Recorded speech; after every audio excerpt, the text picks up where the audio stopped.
Today the biggest news comes from the Kursk direction. Here Russians are desperately trying to break into Sumy Oblast and carve out a buffer zone, but are instead walking straight into a Ukrainian trap. Nightly ambushes destroyed Russian assaults before they could even begin, while unsuspecting Russian infantry was funneled into deadly kill zones. In the short term, the main Russian goal is to push Ukrainians fully out of Kursk and into Sumy Oblast. Russians plan to advance deeper into Sumy and create a large buffer zone in Ukrainian territory. By creating a buffer zone, they hope to prevent another Ukrainian cross-border incursion, as the main Ukrainian force that withdrew from Kursk remains strongly operational still. In the long term, according to the Institute for the Study of War, Russia plans to use a buffer zone as a staging ground for a future offensive into Sumy Oblast, potentially bringing the city of Sumy within artillery range. Similar to how Ukrainians plan to use Kursk as leverage to trade for Russian-controlled Ukrainian territories, Russia hopes to use gains in Sumy to pressure Ukraine into ceding eastern territories instead, or expand its own territorial claims to include Sumy as well. To combat Russian plans of creating a buffer zone, Ukrainians are using a flexible multi-layered defense in the forest near Guyevo. To prevent the frontal defenses from collapsing under constant pressure and incurring significant losses, Ukrainians are allowing some Russian assaults to pass through, luring them into brutal ambushes, as they are cleaned up by Ukrainians manning the defenses in the rear. One of the most prominent ways Ukrainians do this is through strategically placed minefields, using various tactics and techniques to stop different types of Russian advances. During armored assaults, to reduce losses to Ukrainian drone strikes, Russians are mounting anti-drone grills and onboard electronic warfare to their vehicles, and only advance under fog or low visibility weather conditions. In response to not waste FPVs, Ukrainians use drones to drop landmines onto key roads at night. This way, Ukrainians don't need drone strikes to eliminate Russian armored assaults. During the day, when Ukrainian drone operators survey the area, they are equipped with drone-dropped grenades to finish off all the disabled vehicles that drove into the minefield, which suddenly appeared overnight.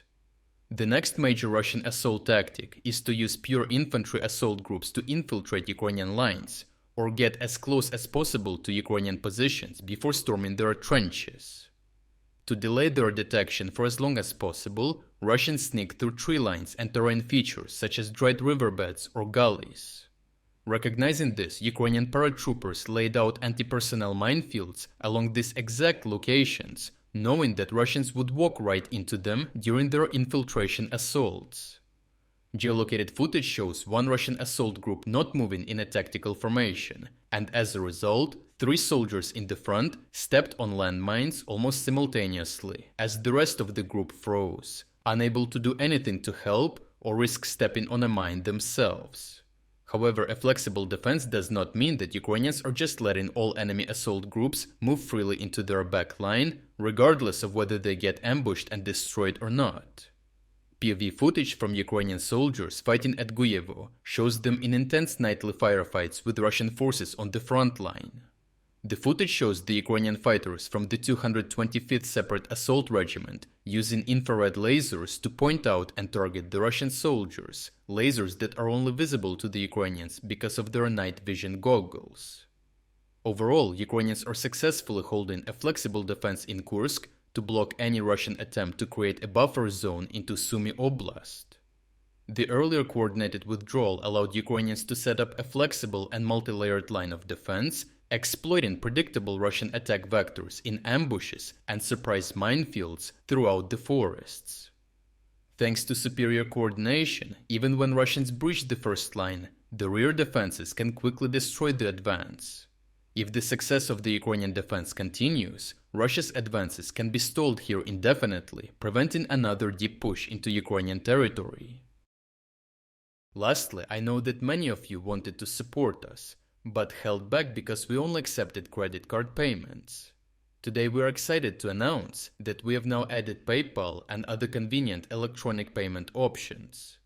To thank you for waiting for such a long time, we are launching our biggest offer ever, 50% sale on all subscription levels.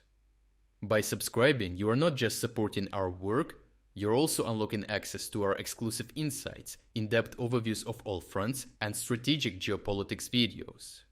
If you wanted to support our efforts but haven't had the chance, now is the perfect time to jump in and make a real difference. So check out the link in the description to join our cause and become an exclusive member of our community. I truly appreciate everyone who stepped up to join us. Your support means the world to us.